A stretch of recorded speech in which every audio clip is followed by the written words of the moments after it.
Hello guys, good night. আপনাদের সবাইকে জানাচ্ছি শুভেচ্ছা। আজকের দিদির বার্থডে ছিল। কতবার বলছি আজকের দিদির বার্থডে ছিল, খুব আনন্দ হয়েছে, মজা হয়েছে। এই এখন আনন্দ তো। রাত্রির 1টা বাজে, এখন শুভ রাত্রির 1টা বাজে, এখন শুতে যাব। এখন দিদির সেই সেজে গুজেছে, সব খুলবো, আমি খুলবো, আস্তে আস্তে করে খুলবো। আস্তে আস্তে করে খুলবে। নতুন বিয়ে হলে বউ ভাতে যেরকম হয় সেরকম। দেখেছেন দিদি কি সেজেছে আজকে?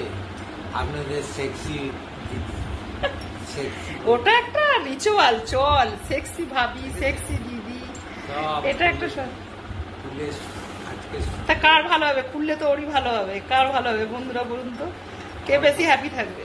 আমার বউকে খুব ভালো লাগে। তা বউকে কার ভালো লাগে না বলুন তো বন্ধুরা? আপনারাও দেখতে ভালোবাসেন, আমার বউকে খুব সুন্দর বলেন, সেক্সি বৌদি বলেন। রাগ হয় দাদা।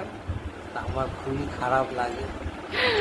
আচ্ছা তাহলে কি বলবে? আমাকে বাজে দেখতে বললে সেটা তো আরো খারাপ লাগবে। আমি বন্ধুদের হয়ে বলে বাজে দিচ্ছি। দেখতে আমার বউ যে এত সুন্দর হয়েছে দেখতে, আমি নিজেই জানি না কেন কপালে আমার এত সুন্দর বউ জুটেছে। আমি তো খারাপ দেখতে। না না, আমার কাছে ভালো। সুন্দর আমার বউ। I love you, I love you, I love you too. দাদা এখন আর সময় দেবে না, আমি এই বলে গুড নাইট জানাচ্ছি। দাদা এখন খুবই ব্যস্ত, দেখছেন তো।